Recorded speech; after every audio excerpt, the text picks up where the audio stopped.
ሰላም እኔ ምን ላድርግልህ? ቃል የለኝም እኮ ላንተ። ግድ የለም ምንም ማለት እኔ እኮ የራሴን ስህተት ነው ለማድረግ ሻው ምን ላድርግልህ? እኔ ጀግና የኔ ጀግና የኔ ፎክር እያለኝ ነው። እና ፎክር ከዚህ በላይ እኮ ጀብር የለም። ግዴታ የኔ ተወጣሁት። እኔ ምንም አልፈልግም። ይልቃውን ደክሞኛል። ምግብ ብቻ ነው። እንዴት ምን ምግብ ብቻ? እግርህንም አጥብሃለሁ። እንደገና ቡና ማውጣት አለ። ኧረ እዚህ ምን ነካሽ? ሁሉ ነገር አያስፈልግም። ያው ሻንቺ ስታክ ይልቃው አሰላሙ አለይኩም ወራህመቱላሂ ወበረካቱ። ሰላም ጤና ይስጥልኝ ጋይዝ፣ እንዴት ናችሁ? ሀባይብ ሰላም ነው። በያላችሁበት የዓለም ዳርቻ በሙሉ ሰላማችሁ ብዝት ይበል። ስለምታበረታቱኝም ደግሞ እጅጉን አመሰግናለሁ። የምር በጣም የማመሰግነው። ፈጣሪ በያላችሁበት ጤናችሁ ይስጣችሁ። ከጤንነት የበለጠ ሀብት የለም። ሀገራችንን ሰላም ያደርግልን። ሀገር ሰላም ከሆነ ሁሉም ነገር ሰላም እንደሚሆን ስለምናውቅ ለሀገራችን አድርጉ ማለት ነው።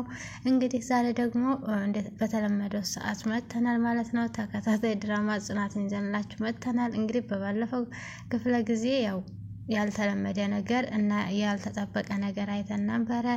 ሰኒ መታሰሯን ያው ደግሞ የታሰረችው ወይም ደግሞ የታገተችው በምታውቀው ሰው እንዲሁም ደግሞ ቤት ውስጥ በሚኖር ሰው እንዲሁም ደግሞ የኪራ የቅርብ ሰው ኪራ ቤት የሚኖር ሰውዬ ነበረ። ከዚህ በፊትም ኒናን አስፈራርቶ ወደ ገጠር እንደሰደዳትም እሷም ደግሞ ፈርታው እንደሄደች እዛም ሄዳ ባትናገርም በሱ ምክንያት እንደሄደች ታውቃላችሁ። ነገር ግን እዚህ ደግሞ ሌላ ሰው በወረቀት የተነሳ አግቷታል። እሷም ደግሞ የማትመለስ ስለሆነች ነገራቶችን እንዳለ እሱ ምን እንደሚያደርግ አውቃለች። እንግዲህ ቀጣውስ ምን ይሆናል? ሰኒ ወጣች ወይ? ከእህቷ ጋር ተገናኘች ወይ? እንዲሁም ደግሞ ጽናት ከዚህ በፊት በሰፈር መቼም ታውቃላችሁ የሰፈር ሰው የጀርባ ከክ ነው ወይም ደግሞ የጀርባ ሾህ ነው የሚባለው ነገር አለና ከገጠር ስትወጣ ወንድ ፍለጋ ነው የሄደችው የሚሏትን ሰዎች አፍ ለመዝጋት እንግዲህ ከብቶች እንዲጠፉ ካደረገች በኋላ የብረት መዝጊያ መሆኑን ለማሳየት ያመጣችው እጮኛ ወይም ባል ያንም ደግሞ ተሳክቶላት አድርገዋለች ማለት ነው። የሰፈሩ ሰዎች አፋቸውን ለመዝጋት የተዘጋጁ ይመስላሉ። ለማናቸውም ወደፊት እናያለን። አብራችሁን ቆዩ። መልካም ጽናት እንግዲህ የኔ ሸበላ የኔ ጀግና እያለች ከብቶቿን እንግዲህ አባቷ ተመስማቱ በፊት ጀግናዋ ሸበላዋ ወይም ደግሞ የብረት መዝጊያዋ ይዞላት መጥቷል ማለት ነው። በደስታትን ፈንድቅ እንግዲህ ማለት ከዛም በመቀጠል ሰኒ ግን እንዴት ታገተችና የስፒድ ጠባቂ እየጠበቃት ነው። ውሃም እያጠጣት ነው። እንክብካቤ እያደረገላት ነው። ሰው አስሮ እንዴት እንክብካቤ ያደርጋል ጨለማ ውስጥ? ኤኒዌይስ እህቷ ደግሞ መርዝ የሆነችው ታላቅ እህቷ ደግሞ አካባቢውን እየቀወጠችው ትገኛለች። ሰኒ የት ናት? ሰኒን አምጡ እያለች ምሩ ዘንድ ሄዳ ነበር። ምሩንም ደግሞ የታባቷ ናት እሷ ጋር የተጣላችው ልጅ ነው ማንቁርቷን ይዘሽ አንቺ ለቤት ትላትም እሷ ጋር ደህና ናቸው። አሁን ሌላ የተፈጠረ ነገር አለ ወይ ምናምን እያለች እሷ ባለችበት ሁኔታ ናሆም መጥቶ ነበረ። ናሆም ቢደውልላትም ወይም ደግሞ በሱ ስልክ ብትደውል ዝግ ነው ስልኳን ጥላው ስለሄደች ማለት ነው። እንግዲህ ስልኳን የምትይዝበት አጋጣሚ አልነበራትም። እንዲሁም ደግሞ ተነስታ ቅዱስ ዘንድ ትሄዳለች። ቅዱስ ደግሞ ተረጋጊ፣ ሁሎችም ጥያቄዎች መልስ የላቸውም ብሎ እሱም ይነግራታል ማለት ነው። ድንገት ናቲ ይመጣና እሱ ደግሞ በጣም ይፈራታል። ደግ አደረገችው። ሲቀጥል ሆድ እቃውን ብላው ቢሆን ደህና ያርፍ ነበር ማለት ነው። ቀነስ ያደርግለት ነበር ባይዞ ብዙ አጋጣሚና እሷም ደግሞ እየጨነቀኝ ነው የእህትነት ሁኔታ እየጨነቀኝ የሆነ ነገር የሆነችው ይመስለኛል ብላ እሷም ተናግራ ትሄዳለች። መልስ የሌለው ነገር እስካሁን እንግዲህ መከረኛው ኪራ ደግሞ ከሆነ ሰዓት በኋላ ደስታውን ሳይጨርስ የሆነ ነገር እንደሚሰማም ግልጽ ነው። የኪራ ወንድም የማያውቀው በጎዳና ያደገው የኪራ ወንድም ደግሞ ነገራቶችን እየቀወጠው ይገኛል። እህቲቱም ደግሞ ከጊዜ በኋላ የተገኘችው ቤቱን እየጠበቀች ባለበት ጊዜ እሱም ደግሞ ወንድም ጓደኛ መስሎ የተለያዩ ነገሮች ይነግራታል። ኪያም ተደናግሯታል። እስኪ ምን ይፈጠራል?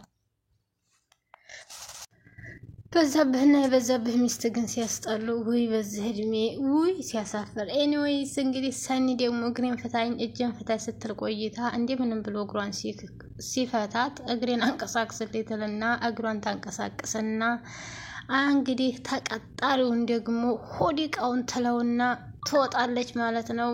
እኔ ምላስ ብቻም ሳይሆን ልብም አለኝ ትልና አስታቅፋው ትወጣለች። እንደው ምን ገጠማት ይሆን? በጨለማ አስረው ለ2 ቀናት ያክል አቆይተዋታል። እህትዬቱም እንግዲህ አገር ይቃጠል እያለች ነው። ወይ የሴት ወንድ ማለት እንዲህ ነው እንግዲህ። በዚሁ ተያይዞ ደግሞ የናሆም አባትና የናሆም እናት ደግሞ እንደተኳረፉ ናቸው። እሷም ደግሞ ኩርፊያውን እንዲለቅ የማታደርገው ነገር የለም። እሷም ትመጣና አዩ ቡና ላፍላ እንደፈለግሽ ይላታል። እኔ እኮ እስከዚህ ድረስ የሚያደርሰው ምንድን ነው እንግዲህ ሰላም እንሆን ይበቃል ብላም ስትል ከማንም በላይ ሰላም ፈላጊ እንደሆነ እኮ በደንብ ታውቂያለሽ።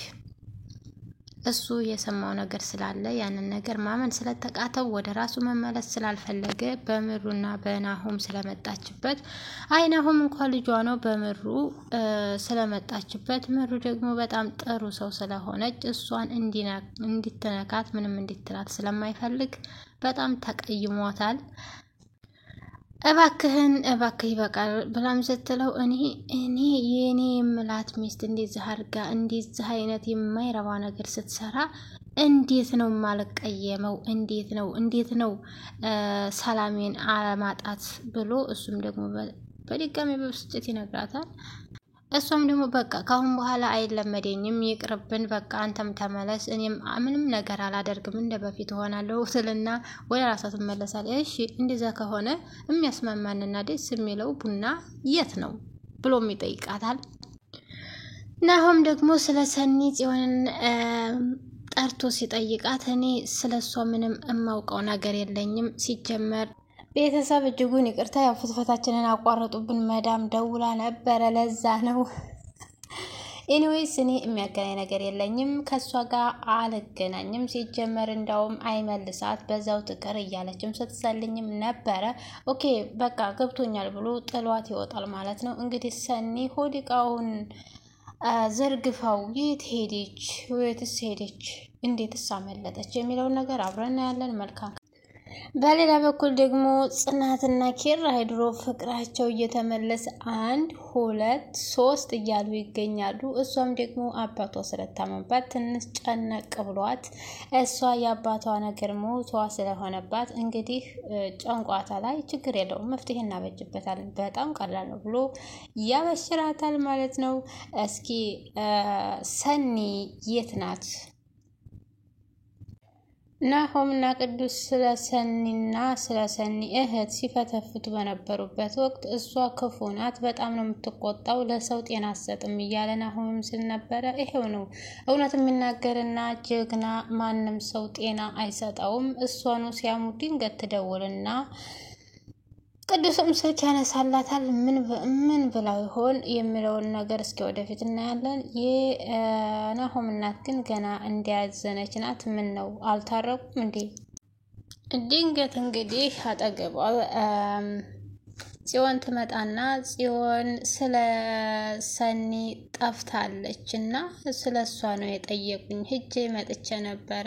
እንዴ አንቺን ከማስጨነቅ ውጭ እነሱ ሌላ ስራ አጡ እንዴ? የትዲያ እንደሆነ ራሳቸው አይፈልጉም እንዴ? እያለች በንዴት የናሆም እናት ትናገራለች። ድንገት የናሆም አባት ይመጣና ሲሆን እዚህ ያለሽ እንዴ? በቃ እስኪ ወደ ውጭ ወጣ ብለን እንነጋገር። ከኔ ጋር? አዎ ካንቺ ጋር ነን፣ እስቲ ወጣ እንበልና እንመጣለን ብሎ ይዟት ይሄዳል ማለት ነው። አይ ኒና ተንኮሏን እንግዲህ ቀልዷንም አልጨረሰችም። ትልቁን ሰውዬ ተሰማ እያለች ስትሄድ እንዴ አንተ ተሰማ አትሰማኝም እንዴ? እየጠራሁ ነው እንዴ? ወይስ ስምህን ቀይረህ ከሆነ ንገረን። ያረሰኒ ኒና ያንቺ ጉድ የሰኒን ጉድጓድ ውስጥ መክተቱን አላወቀችም፣ ማንም አልነገራት። ያንቺ ጦስ መቼም የሌሎችን ህይወት ማበላሸት ነው። እስኪ ሰኒ እና ኒና ምንድነው ችግራቸው ውስጥ ያወቁት ነገር የሚለው ነገር አብረን እናያለን። መልካም ሰኒ አመለጥኩ ብላ ነበር። ነገር ግን ትንሽ ያው ጀግን ያለ ነው መሰል ከሷ በተሻለ ያው ሩጦም ቢሆን አለክልኮም ቢሆን እንደዛው ሆዱን ጨብጦ ይዟታል ማለት ነው። ያው ከዛን ቀጥሎ ደግሞ ምሩ ወዲ ኪራ ቤት ትመጣና እጅጉን ይቅርታ ጥየሽ ጠፋሁኝ ትልና ስለ ሰኒ ለማውራት ቁጭ ላሉ ከኪያ ጋራ ምን ሆና ነው ደግሞ እኮ ስልኳን ጥላው መሄዷ ነው እያሉ እሱም ደግሞ እያወራ ጎን ላይ ሆኖ ያዳምጥ ነበርና ያው እሱ እንዲያገታት ላለማስመሰል አሁ እንደዚህ ስትል ከጽዮን ጋር መጣላቷን ከዚህ በፊት የሆነ ኢንፎርሜሽን ያውቃልና እሷ ናት በሚል እሱም ያግዛቸው ገባ ማለት ነው። አይመስልብሽ ሆኖ ተቀምጦ አብሮ ያወራል። ነገር ግን ፊቱ ላይ የሚነበብ ነገር የለ። ኧረ ተው ሴቶች ለምንድን ነው በደንብ የማታዩት? ኤኒዌይስ እንግዲህ ማንቁርቷን ይዞ ወደ ታሰረችበት ወይም ደግሞ ወደ ታገተችበት መልሷታል ማለት ነው። እስኪ ዛሬ ትወጣለች እህቷስ ምን ላይ ናት የሚለውንም እናያለን።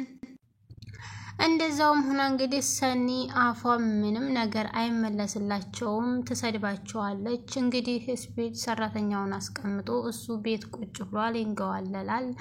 እንግዲህ ይሄ ሁላ ለኪራ የሚከፈል ዋጋ ነው፣ ለኪራና ለጽናት የሚከፈል ዋጋ ነው። እኔ ብትገለኝም ምንም ብትል የምትፈልጉትን ነገር ግን አታገኙም።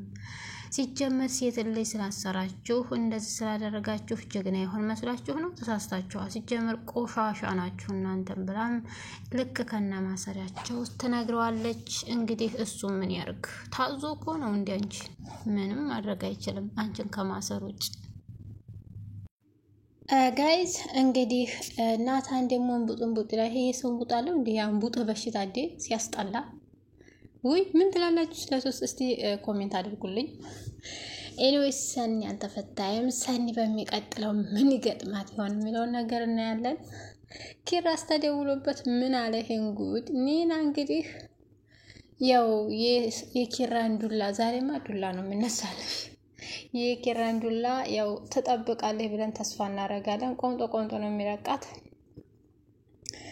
ኒና ያው አሁን ላይ የመጨረሻ ነው፣ ምንም ማድረግ አይቻልም። ኒናዬ ያው ቻየው ነው።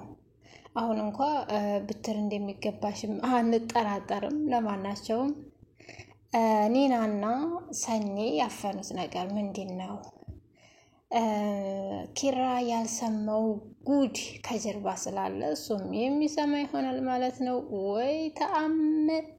የጽናትና የኪራ ፍቅር እንዲያው መዘዝ የማያጣው ከስተጀርባው ውጋትና ሹህ የማያጣው ሆኖባቸዋል። ለማናቸውም በሚቀጥለው እናያለን ማለት ነው። ሀባይብ እስከዛ ድረስ ላይክ እና ሰብስክራይብ እያደረግን አብረን እየፈተፈትን ወደፊት እንሄዳለን ማለት ነው። ልካቸውን ነው የምንነግራቸው። ለማናቸውም ሰብስክራይብ አድርጉኝ፣ አበረታቱኝ። አሪፍ ነገር ይዤ እስከምመጣ ድረስ ሰብስክራይብ እያደረጋችሁ ጠብቁኝ። በሚቀጥለው ግን እጅግ ገራሚ ስራ እንደምንሰራ አብረን ሁላችንም አንጠራጠርም። ለማናቸውም ለዛሬው ይሄን ይመስላል። እስከምንመጣ ድረስ ጠብቁኝ። በተስፋ አብረን እንሄዳለን ማለት ነው። መልካም